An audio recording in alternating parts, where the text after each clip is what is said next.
la última parte de lo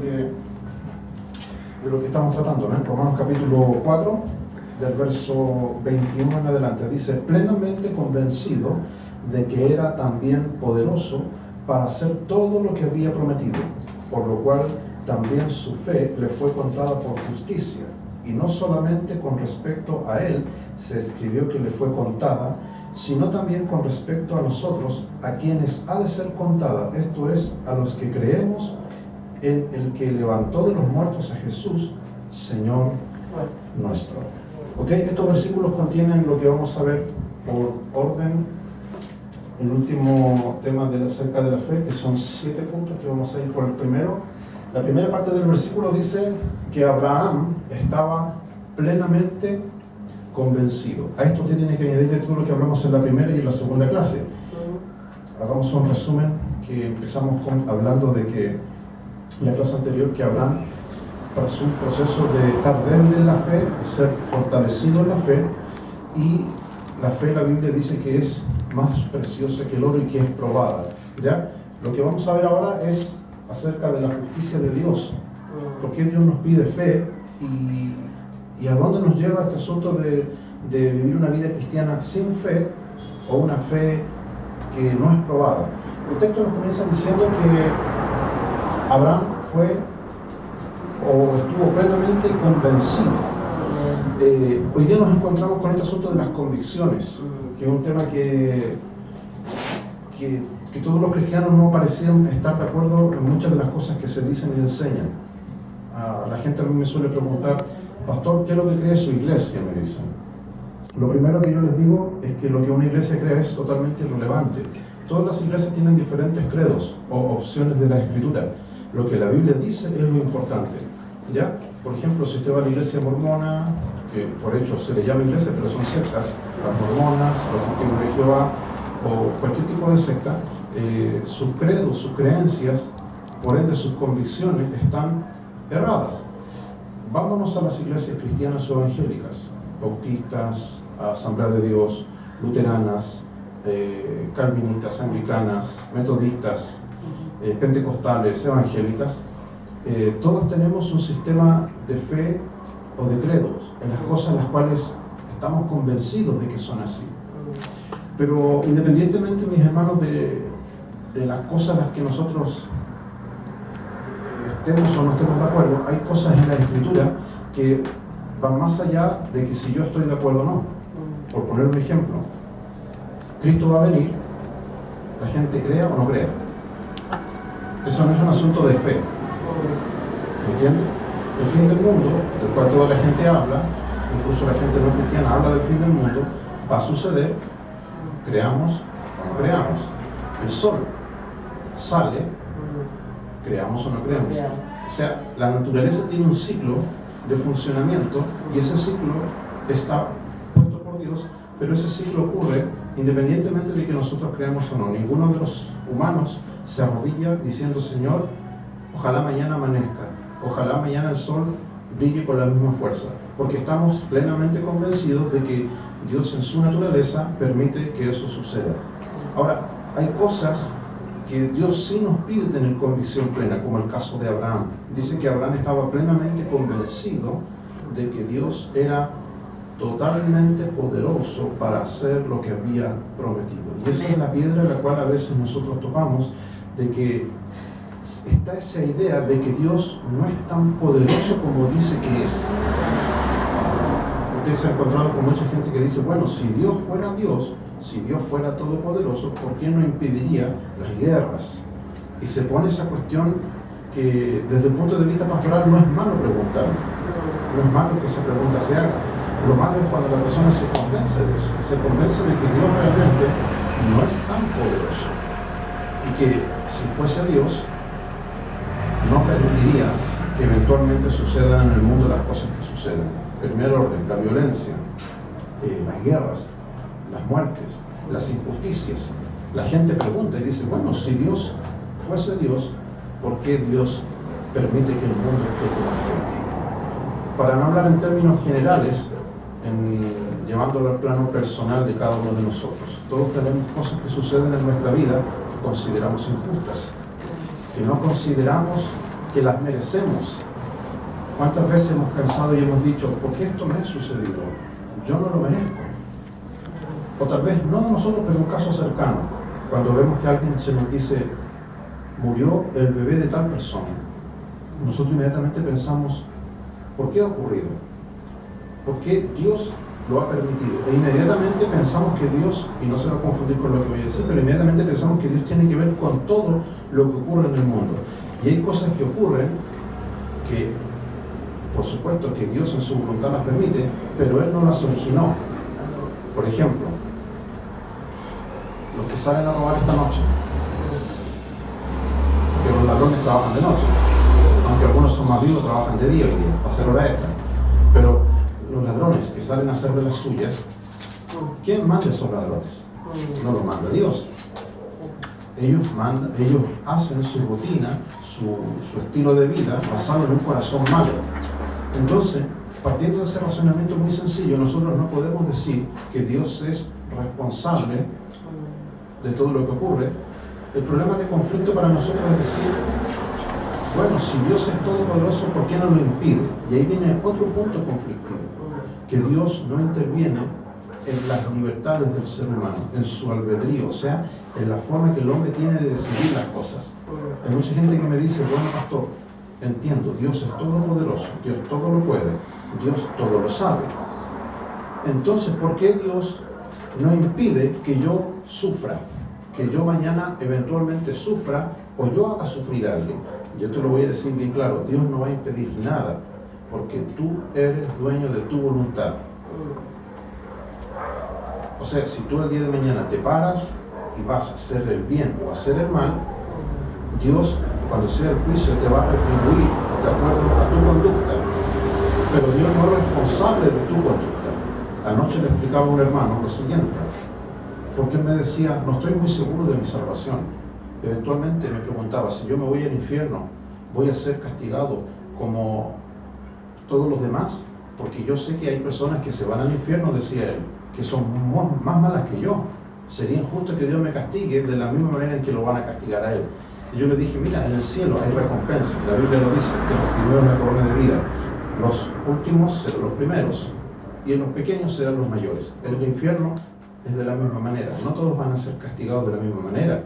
En el infierno el castigo va a ser proporcional al daño que hayan hecho. Por ejemplo, Hitler, que es el sinónimo de la maldad, que en la escuela se lo enseñan a los niños, aquel dictador de la Primera Guerra Mundial que mató a más de 6 millones de seres humanos de las formas más horribles.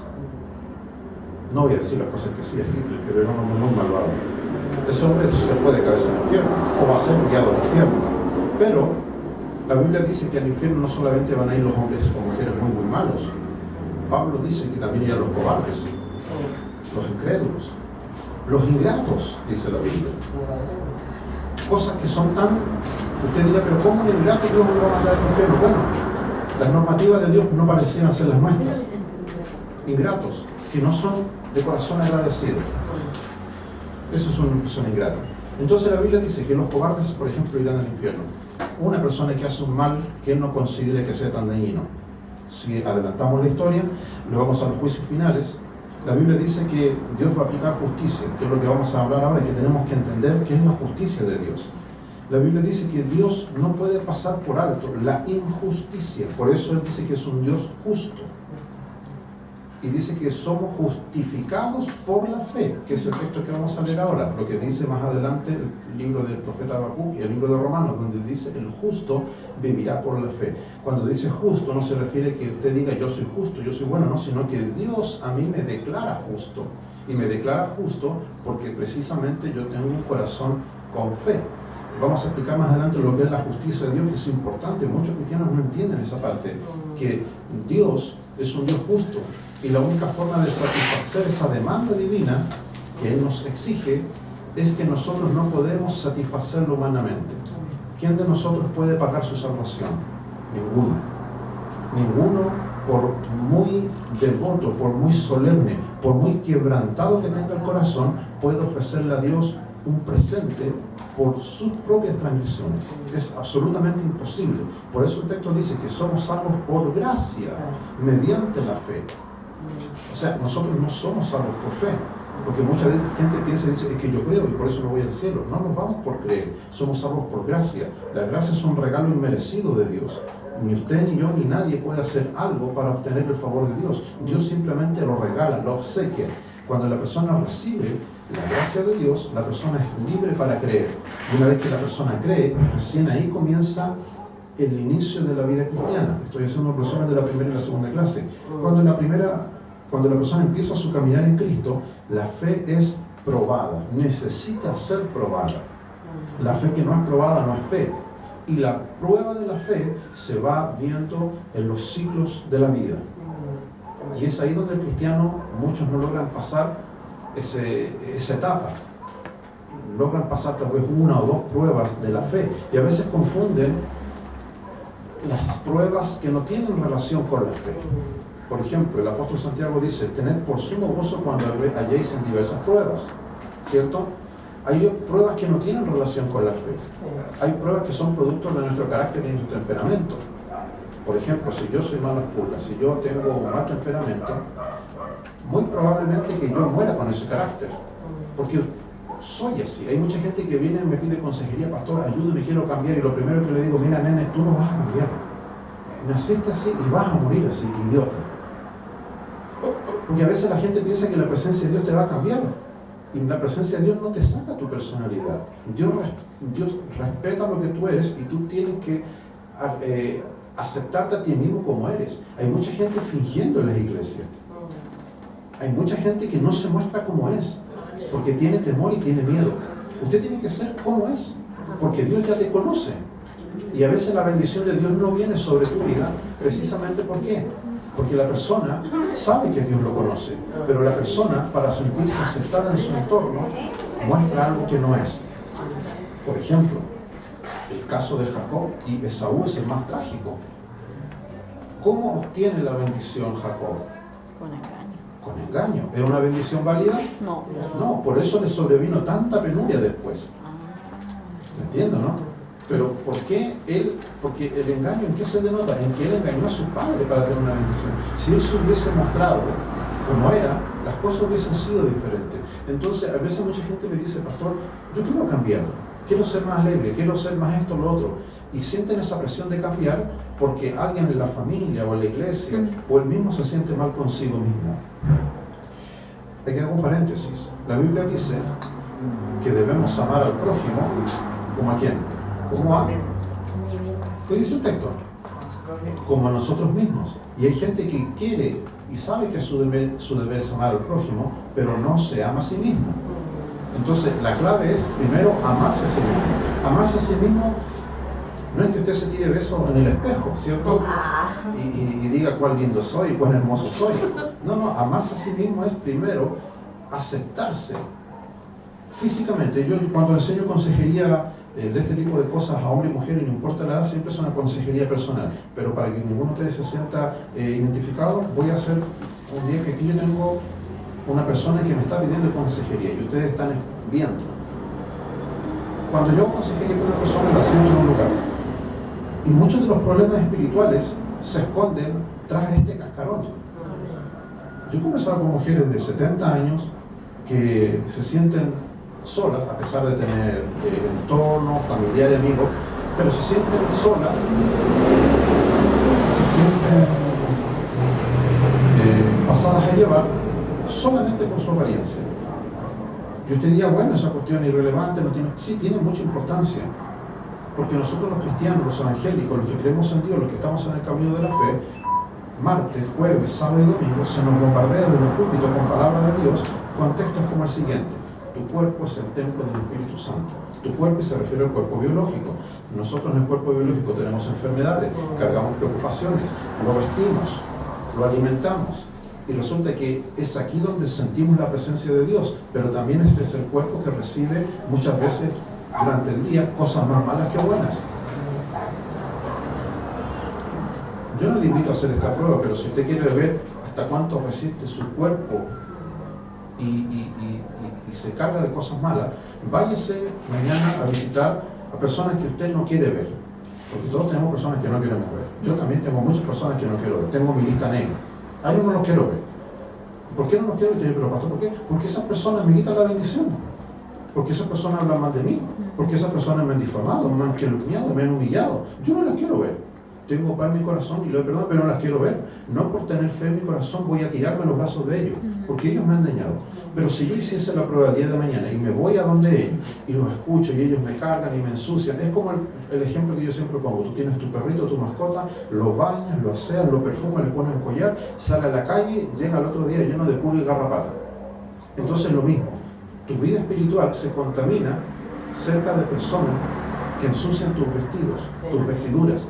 Entonces muchos cristianos cometen el tremendo error de pensar y de confundir el amor de Dios con acercarse o allegarse a situaciones o personas que lo contaminan y después andan cargados. Y muchas de las preocupaciones emocionales que las personas tienen es porque se dejaron contaminar por malas palabras, malas acciones, miradas, gestos, comentarios, situaciones o circunstancias en las cuales ellos se vieron dañados. Muchas personas que Yo he conversado con muchas personas que me dicen, estoy en desacuerdo con mi apariencia física, independientemente de hombre o mujer. Y el lenguaje que el mundo imprime sobre la gente es un mensaje de muerte, como decía un gran filósofo, el polvo de la muerte. Vivimos bajo una presión terrible. ¿Qué nos dice el mundo? Tienes que tener un cuerpo estilizado, y tanto para hombre como para mujer. O sea, si no tienes ese tipo de cuerpo, no eres realmente un hombre o una mujer exitoso. Y después, obviamente, si tú no puedes tener el cuerpo que se te pide, te dicen, tienes que vestirte de esta manera para ser un hombre o una mujer aceptado y reconocido. Y después vamos por el tema de las comidas y las bebidas. Tienes que comer o consumir tal o cual cosa para que tu cuerpo sienta energía y vigor. Y en fin, y así vamos viendo cuál es el mensaje de la sociedad sobre la gente. Es un mensaje de muerte. Porque contradice todo lo que dijo Jesús. ¿Qué le dijo Jesús a sus discípulos? No os afanéis por nada, ni por la comida, ni por el vestido. Que habéis de comer o que habéis de beber. Mañana, cada día tiene su afán. Y los cristianos a veces nos olvidamos de eso y estamos sumergidos en un mundo que absorbe nuestra fe. Absorbe nuestra fe. Si usted me dice, pastor, deme la clave para surgir en un fe, te estoy dando la clave. Todas estas cosas a nosotros nos contaminan. Nos contaminan. Por eso la Biblia usa la analogía del templo del Espíritu Santo. Un templo es un lugar sagrado. Un templo es un lugar consagrado para el culto. Cuando la Biblia dice que tu cuerpo es el templo del Espíritu Santo, lo que la Biblia te está diciendo es que tu cuerpo es consagrado para sentir la presencia de Dios. Ahora, si todo el día te pasas gritando, o para no hablar de usted, voy a hablar de mí para que no se sientan ofendidos ni tristes. Si yo todo el día paso gritando, todo el día paso preocupado, todo el día paso masticando recuerdos del pasado, o paso masticando ansiedades que vienen del futuro, mi cuerpo va a sentir la repercusión. Eso te lo enseña cualquier médico. Cuando dice, ay, me duele la guata no te duele, o el estómago no te duele porque tengas precisamente una úlcera o un malestar estomacal o porque tengas hambre. Es porque las emociones se van cargando en nuestro organismo. Muchos dolores de cabeza que todos tenemos, o las ansiedades, van cargándose en nuestro organismo. A lo que quiero llegar, mis hermanos, de que nuestra fe va relacionada con nuestro cuerpo. ¿Por qué Pablo qué dice? Y perdón, el libro de Job dice, aunque mi cuerpo terrenal se deshiciere, dice él, yo sé que mi Redentor vive. Pero nosotros nos hemos topado hoy día con una generación de cristianos que quieren estar en óptimas condiciones para servir al Señor. O sea, te dicen, yo voy a servir al Señor cuando esté sanito, cuando tenga buen sueldo, buena casa, termine mis estudios, haga esto, lo otro. Y resulta que ese momento nunca va a llegar, porque el ser humano, el hombre y la mujer, no es como un pozo sin fondo, no se sacia de sus metas. Entonces, el momento de servir a Dios es ahora. Eso es lo que Dios le dice al viejo Abraham. Como le hice reflexionar el otro día, Dios no le propuso a Abraham tener a su hijo en edad viril. Le trajo el cuento de que iba a ser padre casi rondando los 100 años. Entonces, Dios siempre va a poner una meta difícil, porque precisamente ese es el terreno que Él maneja. el Todopoderoso, el que todo lo puede.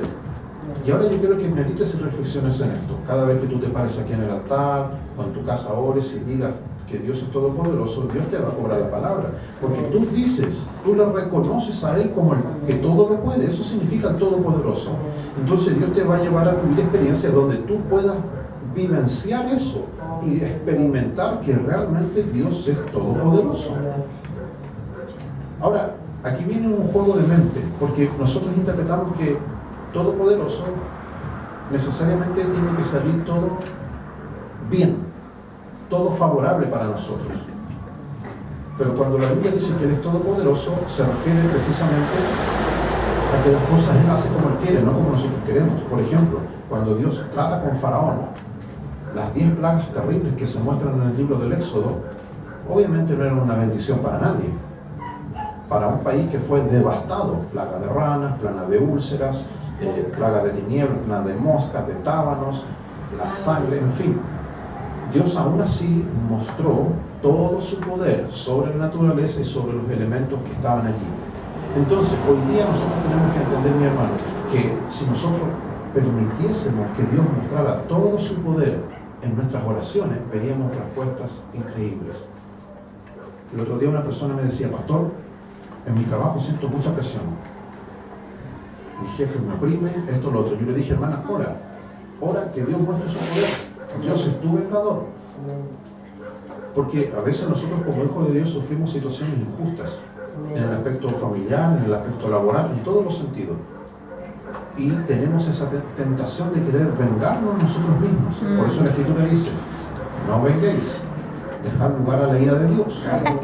Entonces cuando nosotros aprendemos que Él es nuestro Padre, que Él defiende mis intereses, mis causas, debemos darle lugar a que Dios se vengue de nosotros. Dice que Él es vengador de todas las cosas.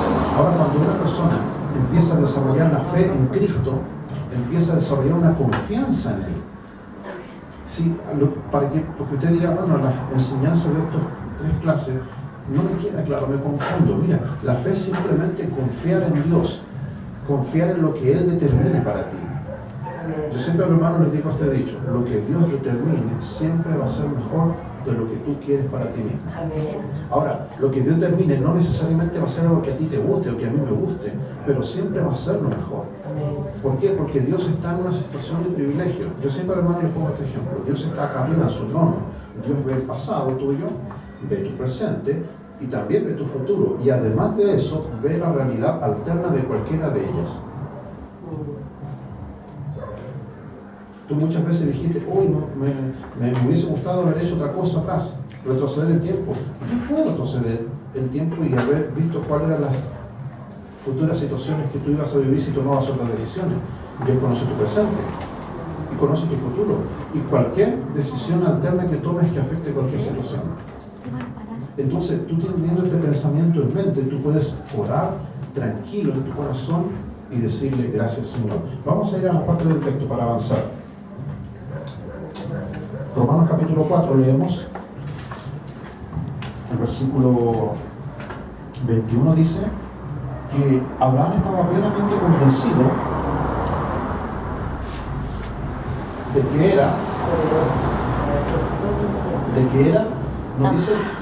era también poderoso. No dice de que era poderoso, sino también, o sea, adicionalmente dice que era poderoso. Para hacer todo lo que Poderoso dice, para hacer todo lo que había prometido. Amén. Haciendo un resumen de la promesa de Dios a Abraham, ya vimos que Dios le había prometido un hijo, pero también vimos que de ese hijo iban a salir reyes y naciones. ¿Cómo puede leer el versículo, Pastor Esperanza? Se puede leer el versículo 22. Por lo cual también su fe le fue contada por justicia. Amén.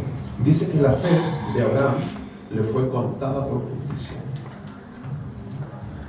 Imagínense que en el cielo está el registro del libro de la vida, donde están los nombres de todos los que han sido salvos por la sangre de Cristo. Y también están los libros a los que el apóstol se refiere, donde dice que seremos juzgadas las cosas según las cosas que estén escritas en los libros, o sea, lo que hayamos hecho en el cuerpo, las cosas buenas y las cosas malas. O sea, diariamente, para que usted lo entienda, diariamente hay un registro de todo lo que usted hace. O sea, desde el momento que usted se levanta hasta que se acuesta y duerme, hay un registro diario de todo lo que hacemos, sea bueno o sea malo. Y el apóstol dice en una de sus cartas que seremos juzgados según las cosas que estén escritas en los libros, sean buenas o sean malas. ¿Ya? ¿Quién puede leer el versículo?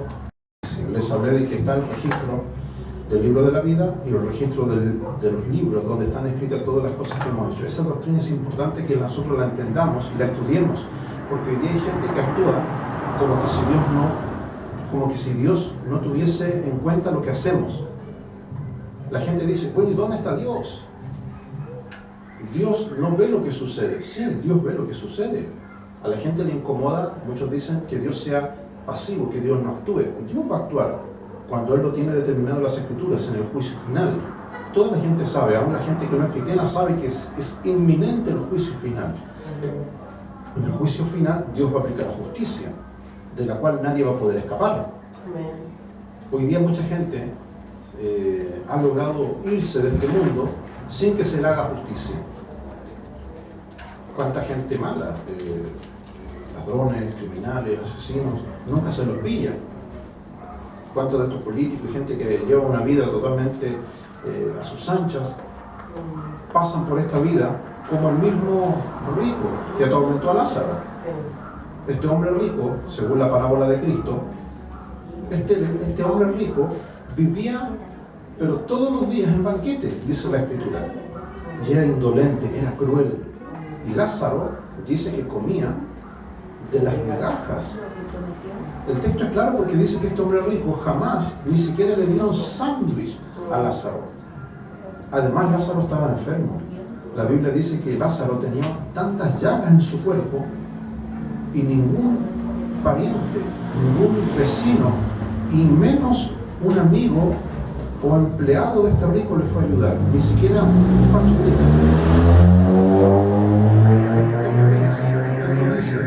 Que un perrito, dice, un perro le lamía las llagas a Lázaro. O sea, la escena era fuerte, tan fuerte como hoy día nosotros podemos ver situaciones así. Jesús dice que ambos mueren, porque la muerte es inminente para toda persona. Muere el rico, muere Lázaro.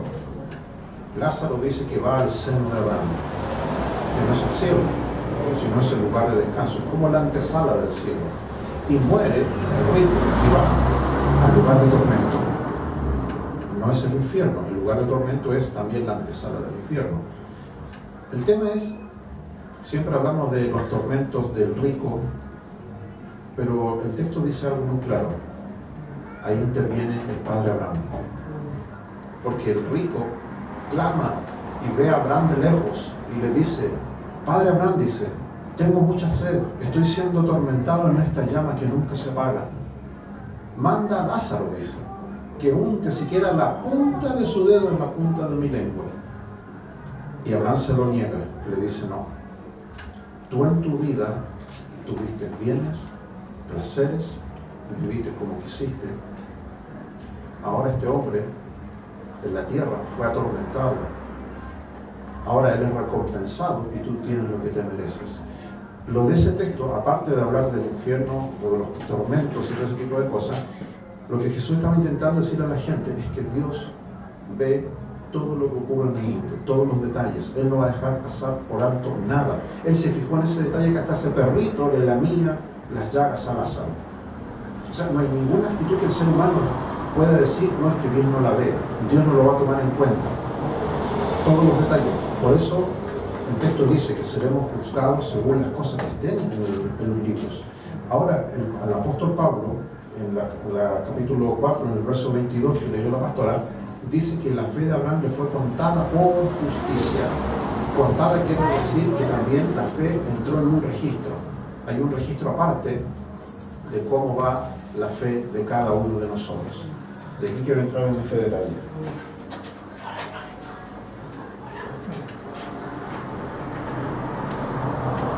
Cada país tiene su sistema de calificación.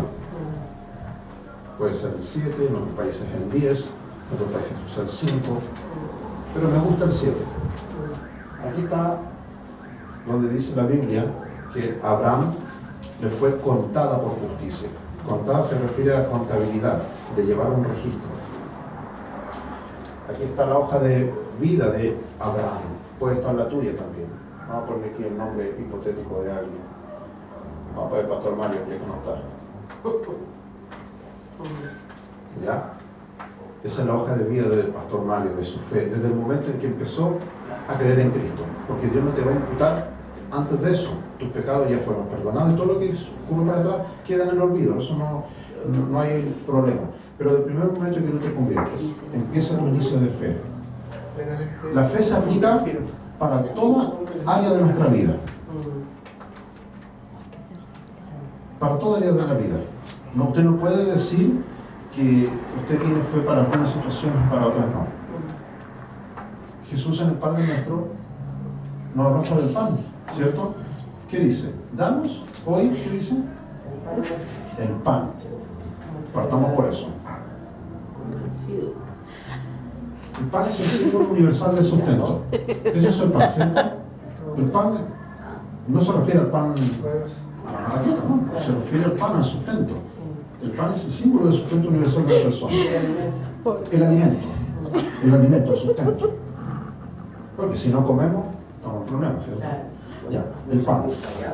La pregunta que yo me hago, ¿tengo que tener fe para yo recibir el sustento de Dios? Ahora la pregunta es, ¿cómo hay personas que reciben el sustento y no creen? ¿Dónde se origina eso? Hablo de cristianos, no dejemos de lado a los que no son cristianos. Hablo de cristianos. ¿Cuántos cristianos hay que usted ve que no tienen fe y no son agradecidos y tienen más abundancia que nosotros mismos? ¿Cómo se explica eso? ¿Por qué pasa? Usted lo ha visto. De hermanos, no estamos hablando de gente cristiana, no de inconversos. Gente cristiana que usted ve que no llevan una vida de fe y que tampoco por ende son agradecidos, pero también tienen el pan, o sea, el sustento. Llegan bien a fin de mes. No conocen de aperturas económicas ni problemas, nada. En cambio, usted, que tiene fe, que cree en Dios y que es agradecido, cumple la oración de Cristo, donde dice, el pan de cada día, dámelo hoy. Porque esa es la oración de Cristo. A veces, muchos oran mal, hacen una oración para el mes, para todo el sustento. Sí, a veces por eso las cosas no funcionan, porque Jesús dijo, el pan de cada día, dámelo hoy. O sea, la fe no es como al supermercado, que usted una vez al mes. No, usted tiene que diariamente pedirle el sustento a Dios. Ese es un voto de confianza. Ahora, ¿qué ocurre con aquellos hermanos y hermanas que no tienen fe, no tienen gratitud, pero tienen pan? Mire, usted puede tener las cosas, y se lo voy a explicar de esta manera.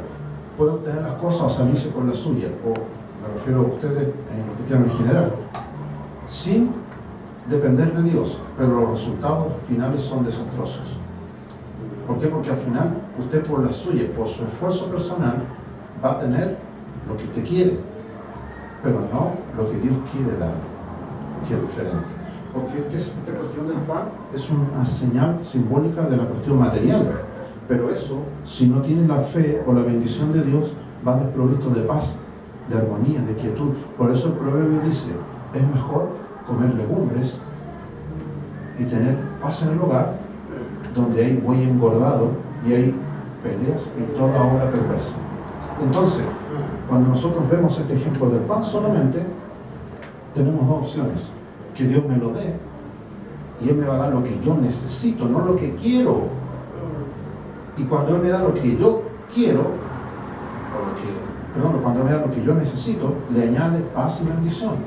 Y si yo lo obtengo por las mías personales, yo voy a tener lo que necesito o lo que quiero, pero afanado. O sea, no sé, hay dos cargas. Yo solamente me estoy poniendo el ejemplo del pan. Si nosotros vamos viendo, dice que la fe de Abraham le fue contada por justicia, que es lo que vamos a ver ahora. Primero voy a explicar esto y después que tiene que ver la justicia de Dios. Ok, dice que la fe le fue contada por justicia. Aquí está la hoja de vida de esta persona y Dios dice, ok, No hay problema. Está bien. ¿En qué otra área de nuestra vida Dios nos manda fe? Para no hacerla tan extensa, vamos a hablar del pan, que es el símbolo del sustento, y el abrigo. La comida y la bebida, como es el texto, y el abrigo. El otro cosa es la salud, ¿cierto? El bienestar familiar, la armonía, todo ese tipo de cosas. Pero vamos a dividirla en dos áreas, la parte física y la parte espiritual. ¿Ya? Pero una consulta. Hágala. ¿Qué es lo que se llama? Sí, no, lo que el prometió. número 3. Dice, Romanos, la 3. La 3. Lo que prometió. Sí, lo que prometió, un guión, todo. Todo. Todo, sí. Ah, Sí, ok. ya. Entonces, dividamos esta tabla en dos cosas, las materiales y las espirituales, que van de la mano, no pueden ir separadas, es imposible. Yo me encuentro con muchas personas que la intentan separar y los resultados son desastrosos. ¿Qué dice la Biblia? Por ejemplo, Jesús dice, si tú te acuerdas de que tienes algo contra tu hermano, sigue tu vida normal, no dice, deja tu ofrenda, o sea, lo material. ¿En dónde? En el altar, que es lo que enseñamos en la primera y la segunda clase, que es el lugar donde se sacrifican las cosas para Dios. El holocausto, que significa la ofrenda quemada. ¿Ya? Deja eso en el altar y antes de arreglar tu situación, después vuelves. ¿Ya? Ahora, aquí yo hago una salvedad. Mucha gente se confunde y dice, ¿hasta dónde yo tengo que tener paz y armonía con mi semejante? Bueno, muy sencillo, dice hasta donde dependa de vosotros. Hay situaciones y circunstancias que yo y nadie puede forzar. Como le dije delante, yo tengo una lista de personas a las cuales yo no me acerco y no quiero acercarme. Tan sencillo como eso. Llamémosle lista negra, lista roja, como sea. Pero yo lo hago por mi salud espiritual, por mi salud emocional y porque no quiero. Y Dios no me va a obligar tampoco. Porque Dios sabe cuál es mi albedrío. Ahora, Pablo dice, hasta donde dependa de vosotros estar en paz con otros. Hay situaciones que ya no las maneja usted ni las manejo yo. Y cuando usted ya no puede hacer nada, usted simplemente es inocente. El caso de Abraham y Lot, porfiado. Todos conocemos la historia, ya se la expliqué el otro día, se la vuelvo a explicar. Lot, sobrino de Abraham, sale con él. Hagamos un dibujito bien sencillo. Aquí estaba uno de los caldeos donde ellos viajan y llegan a Canaán. Este camino son casi 2.000 kilómetros, muchos meses de viaje. En el camino suceden muchas cosas. Llegan a Canaán y ahí dentro de Canaán, Canaán no era un país, es una región llena de diferentes tribus nómadas, terribles, todas de ellas malignas. Los cananeos eran los más numerosos. Estaban los jebuseos, los fereceos, los heteos, los pereceos, o sea, pero todos eran personas malas, idólatras y terribles. Entre ellos también estaban estos niños sodomitas, de donde viene la palabra Sodoma, que de hecho la Biblia menciona Sodoma y Gomorra, pero había otras ciudades también igual de malignas que ellas. Pero Sodoma era la más mala, donde el pecado que la llevaba era la sodomía, o sea, casamiento hombre con hombre, mujer con mujer. Esa cuestión viene de muchos años ya. El cuento es de que la Biblia dice que Abraham venía con un pariente, su sobrino, y tenían muchos animales, ovejas, camellos, en fin, y no podían estar juntos, porque tantos animales juntos que los pastizales se estaban acabando. Entonces Abraham le dice a Lot, elige, hay praderas verdes y hay terrenos rocosos. Le dijo a Abraham para no discutir, porque es fome discutir con alguien. Antes se te va la fuerza, se te va la energía y hasta se te puede ir la paz. Puedes terminar ahorcando a la otra persona. Entonces el viejo Abraham, para no pelearse con Lot, y este tipo viejo ya solo, le dice, amigo, elija usted dónde quiere ir. Y el otro, más vivo en la carne, porque espiritual no tenía nada vivo, elige las llanuras verdes. Y aquí en Canaán, las llanuras verdes, coincidentemente, allá estaba Sodoma. Y Abraham escoge donde estaba todo pedregoso y no había ni una rama. La oveja, él sabía que para allá una oveja no iba a aguantar muchos meses. Pero Abraham era un hombre de fe. Él no se puso a discutir con Lot. Y ese es un principio de enseñanza para nosotros. Cuando alguien empieza a discutir con usted, déjalo. porque para pelear se necesitan dos. Amén. Y si usted se corre, va a pelear solo. Entonces Abraham aquí hizo la del inteligente, la del hombre de Dios. Dejó a Lot solito y que él escoja. Aparentemente él dijo, soy vivo, escogí lo mejor. Abraham se va a ir a pique con sus cabras, sus camellos, se van a morir todos de hambre. Yo aquí tengo toda la pampa verde para allá. Y a veces los malos, las personas que actúan mal, piensan eso. Pecho paloma, yo me salí con la mía, dice. Además, a muchos se ponen hasta bíblicos, pues dicen, no, si Dios es justo, dice, Dios va. Bueno, Lot elige las llanuras verdes y empezó a poner sus tiendas, sus carpas, porque en ese tiempo no había casa, ponían sus carpas. Y las carpas, y de repente llegó a Sodoma. Sin darse cuenta, se encontró viviendo en Sodoma. Abraham empezó a vivir en los campos, donde obviamente era todo pedregoso. No había forma de sustentar a esos animales. Pero Dios le abrió la puerta al viejo Abraham. Y ninguno de sus animales murió. Dios sustentó al profeta Abraham. Cuento corto, Lot empezó a tener problemas. De hecho, aquí viene el origen del diezmo. Se lo voy a explicar porque mucha gente me quiere que le explique el tema del diezmo. Lot llegó a Sodoma. Terrible. Mira, Sodoma era como la zona roja de Canaán. Usted sabe lo que es la zona roja. Cada país tiene su zona roja. Aquí en Santiago oficialmente no hay, pero todos saben que la zona roja de Santiago está en Providencia. Un barrio, un perímetro donde están los travestis, los transexuales, los homicidas, los sodomitas. La zona roja, que donde usted va de madrugada, o sale vivo o sale muerto, y si sale vivo es porque va a buscar algo. La zona roja de Canaán era Sodoma. El que quería perversión tenía que ir a Sodoma. El problema está que Lot dice que fue poniendo sus cabañas, sus tiendas. Él decía, soy un emprendedor, decía él. Como mucha gente piensa, mucha gente dice, me está yendo bien, dice. Me está yendo bien, pastor, estoy vendiendo cigarros, dice.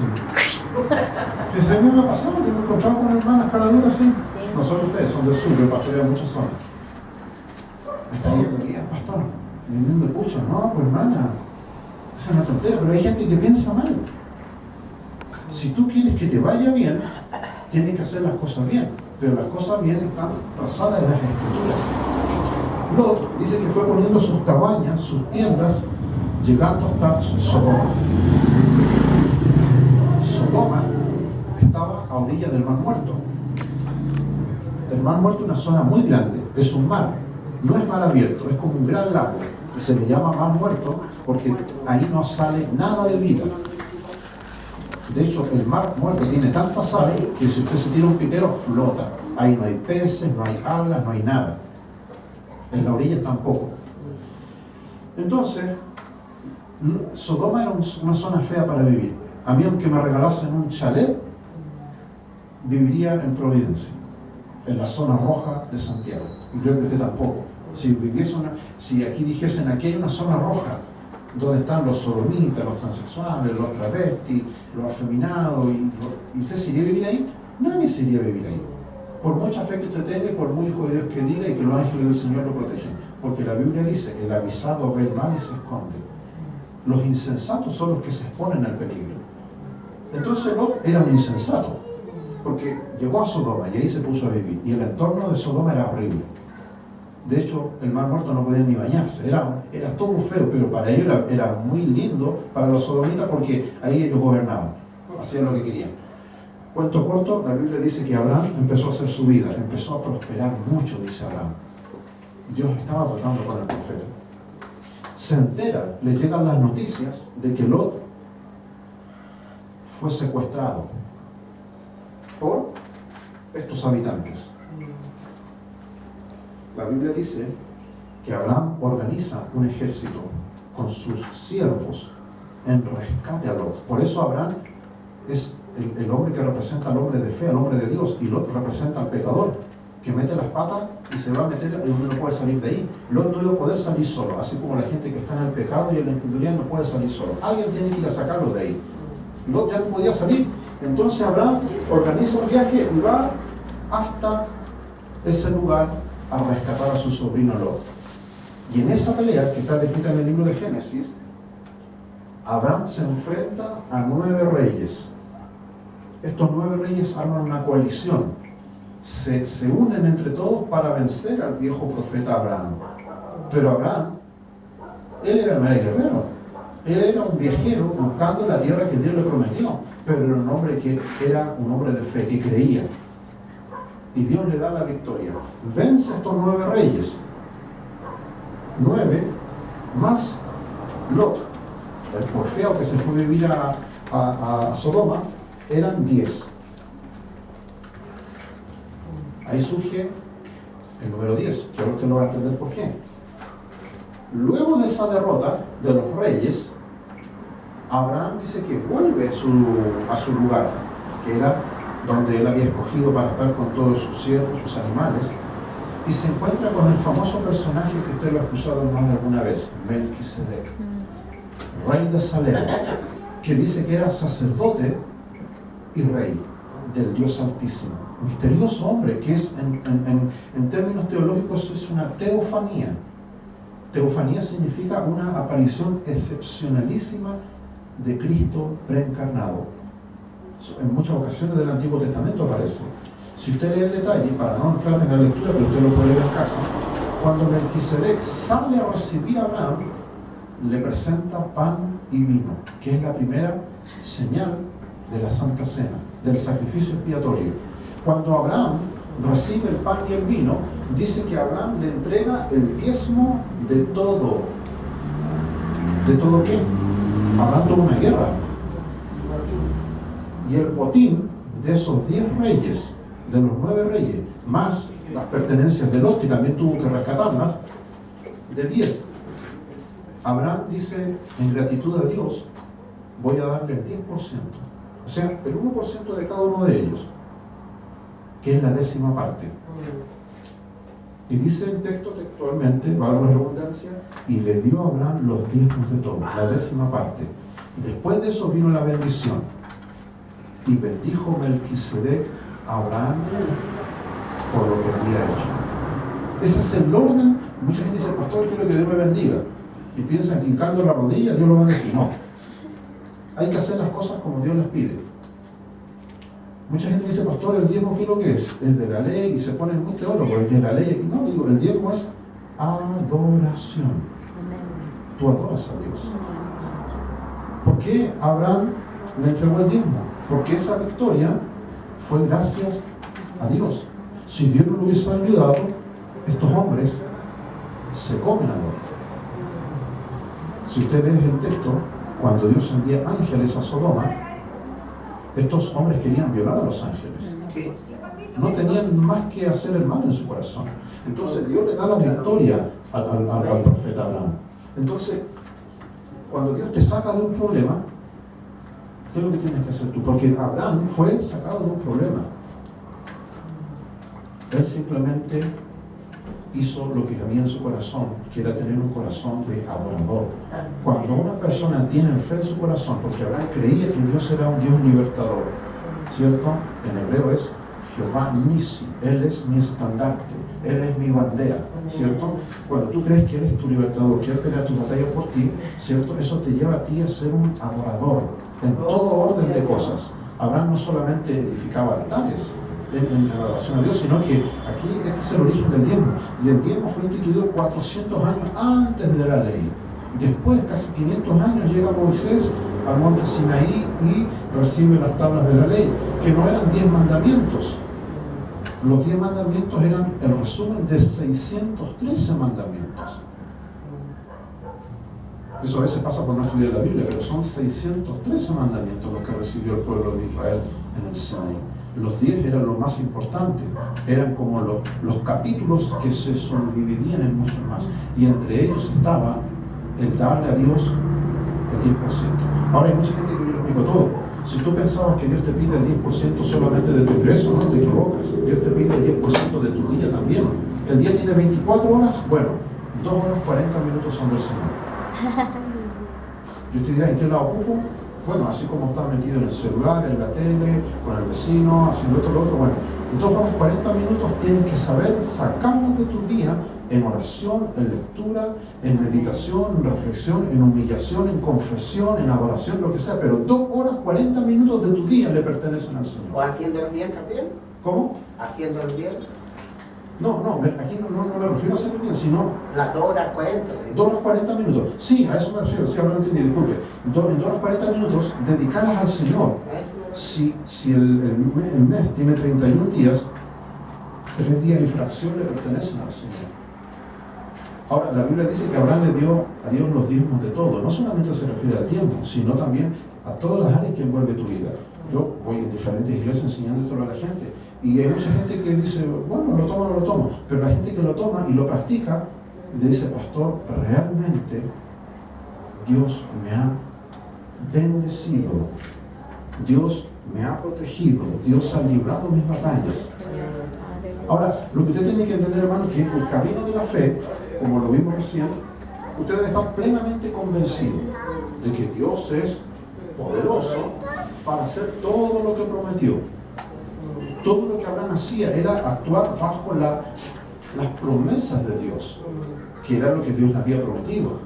Ahora, el punto conflictivo en el cual nosotros entramos es lo que ayer una hermana me preguntaba, me decía, pastor, ¿cómo yo sé o cómo yo me puedo dar por entendido o enterado qué es lo que Dios quiere para mí? Yo le dije, mira hermana, eso es tan incoherente lo que me pregunta, que yo, por ejemplo, es como decirle a un mecánico que le haga una torta. Es como decirle a un ciego que usted va a pintar una casa. Es una cuestión ilógica. Solamente la persona, por eso decimos en términos evangélicos, que la persona tiene una relación personal única con Dios. Nadie está en la posición de decirle a usted, ¿cierto?, qué es lo que Dios tiene para usted. Aquí hay un paréntesis, por eso se ha metido mucho, como dice el argentino, muchos chantes en la iglesia. Y vienen con ese cuento que tienen palabra rema, revelada, profética para fulana, y meten a las personas en tremendos problemas. Si tú no sabes lo que Dios quiere para ti, menos vas a saber otra persona. Lo que Dios puede hacerte por medio de otra persona, sueño, visión, profecía, revelación, don, lo que sea, lo que Dios puede hacer es iluminarte o mostrarte y confirmarte lo que tú ya tienes o sientes. Pero Dios no va a ir con un saber. Cuando Dios le dice a Abraham, sale de tu tierra y tu parentela, Dios no se lo manda a decir con nadie. Dios se le aparece en sueños al viejo Abraham. Las veces en que Dios ocupa un profeta, un vidente o cualquier cosa para confirmar a alguien es precisamente eso, para confirmar. Pero cuando el cristiano llega a un punto de su fe en el cual dice, yo no sé a dónde tengo que llegar, yo no sé cuáles son las promesas que Dios me ha hecho, bueno, comienza entonces por lo siguiente, hazle tú una promesa a Dios que realmente pueda cumplir. Si tú crees sinceramente y estás en convicción sincera de decir es que en realidad no he llegado a ese nivel de que Dios haya hablado en mi vida, que Dios me haya prometido algo, o vivir mi fe en ese nivel, entonces bueno, puede ser viable y factible esa situación. Pero entonces, para que no pierdas tiempo, hazle tú una promesa a Él y lucha por esa promesa que le haces y cúmplela a costo de tu propia vida. Y ahí se pone difícil porque no hay promesas que en realidad nosotros consideramos que son promesas, pero el decir Señor, voy a ir a la iglesia todos los días, son una promesa, es un deber tuyo. Porque muchos se la sacan así. Señor, te prometo, voy a ir a la iglesia, dicen. No, el ir a la iglesia no es una promesa. El diezmar es un principio de adoración. El ofrendar es un deber. El congregarte, el estudiar, todos son deberes cristianos. Así que ninguna de esas cosas es válida como una promesa. Tú tienes que ver en tu corazón que tú estás en condiciones de prometerle a Dios. Por eso la Biblia en Eclesiastés advierte, dice, es mejor que hagas y no prometas, antes de que prometas y no cumplas.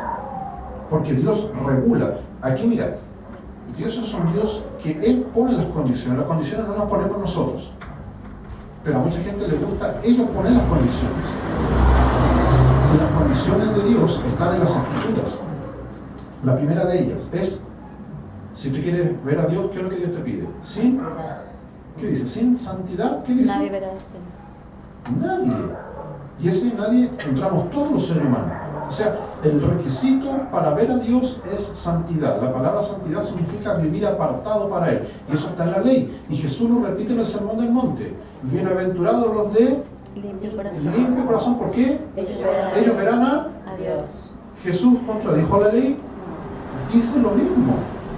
Bienaventurados los de limpio corazón. O sea, los que vivan en santidad, porque ellos verán a Dios. La palabra bienaventurado significa siéntase sumamente feliz. Eso significa bienaventurado. Pero a veces nosotros con nuestra actitud contradecimos,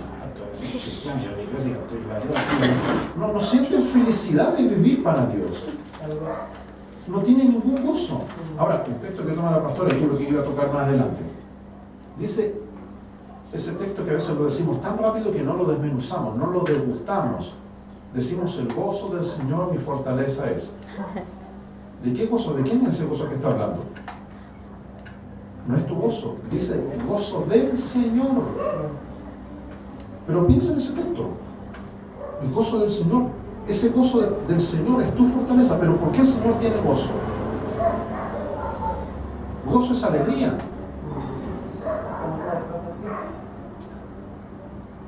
El Señor se alegra cuando ve que sus hijos hacen las cosas bien. Y ese gozo, tú lo ves y te fortalece. Es un ejemplo del padre al hijo.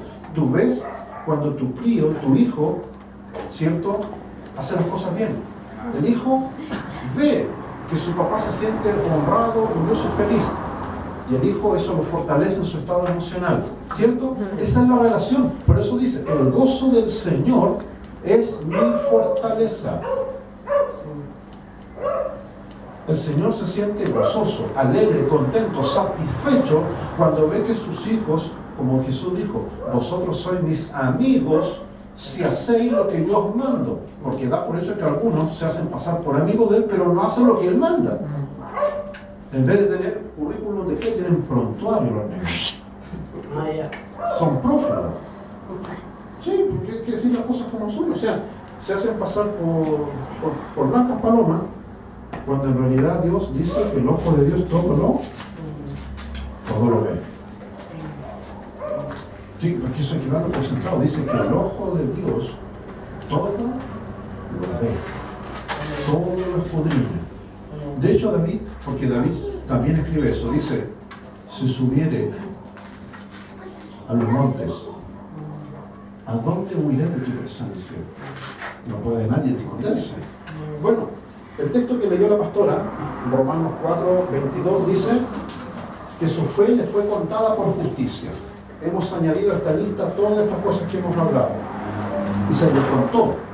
Aquí está la hoja de vida de fe. A Abraham se le contó por justicia, que es la palabra donde vamos a entrar ahora. Dios ve la hoja del hermano Mario, del pastor Mario, y dice, aquí está la hoja de fe del día tanto, 23 de febrero, que está comiéndose un cordero en Maule, en Colbún, está el pastor, ¿cierto? Por fe, ¿cierto? Una chuletita ahí. Una chuletita, claro.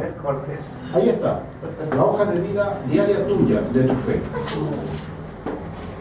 Ahí entra todo. Dios ve tu nivel de fe, tu compromiso de fe, como hemos visto en todos los textos de los días anteriores, si tu fe es pura como el oro, todo ese tipo de cosas. ¿Ok? Dice que esa fe es contada por justicia. Contada quiere decir que queda tabulada, registrada en la presencia de Dios. ¿Qué es lo que es la justicia? La justicia de Dios es la demanda que Él hace que nadie puede satisfacer. Te lo voy a explicar de esta manera. Todavía queda espacio que ahí alcanzamos a ver, o lo voy a dar vuelta mejor. Para la otra pusimos una pizarra más grande. Texto que todos nosotros conocemos. Voy a usar el micrófono para que mi hermana pueda escuchar. Tiene que decirme, levantando la mano. Ahí sí, ahí escucha. Vale. Tiene que decirme nomás, yo un poquito más fuerte. Ok, el texto que todos nosotros conocemos. Romanos, donde dice, la paga del pecado es Muerte. muerte. Hasta ahí nos lleguemos. Y ustedes se van a dar cuenta que van a ser buenos estudiantes. Amén. Porque ya son buenos estudiantes, pero vamos a desmenuzar este texto y se va a dar cuenta que usted lo repitió tantos años, pero nunca lo estudió de verdad. La paga. ¿Cuántos trabajan aquí? Trabajan que reciben un sueldo remunerado. ¿Uno? ¿No trabaja usted? ¿No? ¿Usted tampoco? Está cesante. Pero va a recibir su cheque después. Amén. También trabaja, recibe un sueldo. 2, pastora 3, 4, 5. Bueno, yo ya sé que pedirle préstamo aquí, todos tienen plata. Ya, ok. Entonces trabajan a fin de mes, a los 15 días, 30 días usted recibe cuando canta Gardel, como se dice, ¿cierto? Tiene su monedita. ¿Y los que trabajan al día? Honorario, igual, es plata. Sí, pues es plata. No importa si reciben un papel o no, es plata que se tiene. Porque la plata no cae del cielo. Como el chavo que algunos creen que la plata sale del árbol. No, que hace un trabajo y se le da la plata. Ok, eso se llama paga. ¿Cierto? La paga. Otra palabra es el salario. Es lo mismo, ¿estamos de acuerdo? La paga o el salario. Lo que se te paga es producto de lo que tú hiciste, de tu esfuerzo, a lo que tú te dedicaste. Pintar, poner cerámica, lavar, o sea, a lo que tú te dedicas, en eso se te paga o se le da tu salario. Dice que la paga del pecado.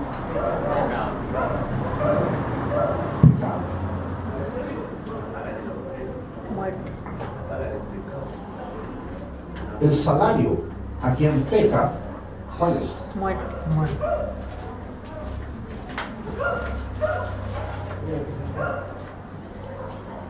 Eso es lo que el texto dice. Santo María.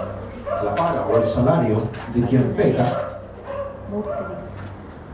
muerte, falta nada. Se murió la Sin plata, con plata se murió.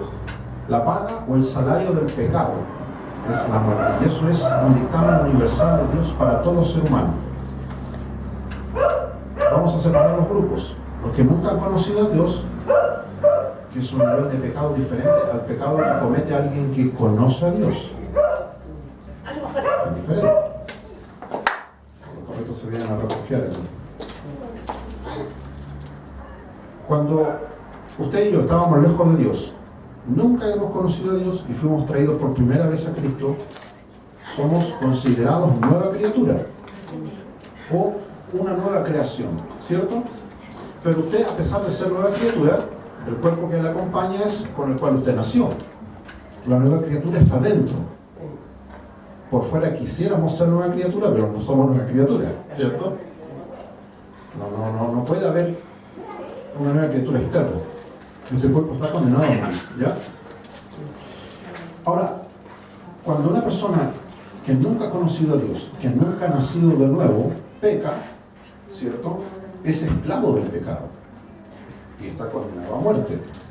Ahora, en el caso de un cristiano, nosotros, los presentes, que hemos conocido al Señor y vivenciamos la fe, ¿puede un cristiano pecar? ¿Puede un cristiano pecar? Sí. Ahora, no le voy a preguntar cuándo fue la última vez que pecó, no se preocupe, no se asuste. Pero el cristiano puede pecar. ¿Está de acuerdo con eso, sí o no? Sí. Pero ha leído 3 de Juan donde dice que el que es nacido de Dios no peca. ¿Lo ha leído? 3 de Juan. Usted dijo que sí. Puede hacerlo también. Usted dice que pecaba. Por ende acepto que usted pecaba, si es hijo de Dios. Pero, ¿qué dice la Biblia? 1 de Juan 5, no lo busque, 5:18. Sabemos que todo aquel que ha nacido de Dios no practica el pecado, pues aquel que fue engendrado por Dios le guarda y el maligno no le toca. Bueno, yo no me quiero poner de acuerdo porque usted dice que un cristiano peca. Y aquí le dice que un nacido de Dios no practica el pecado.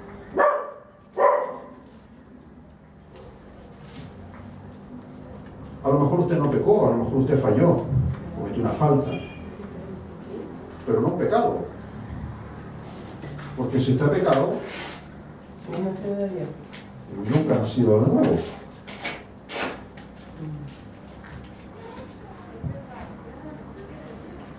Texto. Santiago, se lo voy a leer después, dice, todo lo que no proviene de la fe es pecado. Y eso ya nos pone el tema más difícil porque estas 3 clases hemos hablado de fe. El texto en Santiago es clarísimo. Todo lo que no proviene de la fe es pecado. ¿Sí? Sabiendo hacer lo bueno y no lo hacéis, te he contado por pecado. Esa es una explicación del apóstol Pablo que también es correcta. El pecado es hacer lo bueno y no hacerlo. O sea, tener el conocimiento. Si yo sé que difamar a mi hermana es malo y yo la difamo, es un pecado. La palabra pecado viene del griego amartía.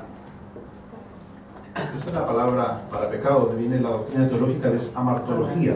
Amartología. Amartología es la doctrina teológica que estudia el pecado. Pecado. Amartología. Eso significa simplemente errar el blanco. La raíz de la palabra. ¿Ya? Ahora, la connotación es lo que usted hace. Simplemente todo lo que no proviene de la fe es pecado. El texto de San Juan es claro, dice que aquel que es nacido de Dios no practica el pecado. Usted puede pecar. Eso. Porque dice, hijitos, si alguno de vosotros ha pecado, dice Abogado. Juan, Sí. en 1 de Juan, Sí. ¿qué dice? Abogado tenemos. Sí, en Cristo Jesús. Porque desde el momento que tú pecas, eres un hijo pero condenado. Andas con una condena y el diablo te anda buscando para acusarte. Claro. Y en el momento que tú pecas, dice que Cristo ya viene a ser tu abogado. Él defiende tu causa. Y dice que Él toma esa causa y te defiende. Dice, abogado tenemos. Exacto. Ahora, hasta ahí no hay problema. El cristiano puede cometer un pecado, caer de la gracia y debe buscar el perdón de Dios que está ahí. Confesar. Dice en la Biblia que confiese y se aparta alcanzará misericordia. Amén. El problema está que el cristiano que peca y practica el pecado, ya inmediatamente la simiente de Dios, su semilla se sale y vuelve a lo que era antes. Por eso Pablo utiliza la terminología del viejo hombre y la vieja mujer que está crucificado con Cristo. Amén. El viejo hombre no muere, está crucificado con Cristo. Y si usted no lo mantiene ahí, se va a bajar de la cruz y te va a salir matando y usted puede perder, dice, su salvación. Porque la Biblia, ¿qué dice? Ocupaos en vuestra salvación con temor y temblor. Amén. Ahora, no importa lo que la persona diga, la persona puede tener una apariencia de ser un buen cristiano o un buen conocedor de las cosas de Dios. ¿Qué sabe usted de mí? Para no poner como ejemplo a alguno de ustedes y no se ofenden, pero ¿qué sabe usted de mí? Usted no sabe Nace. absolutamente Nace. nada.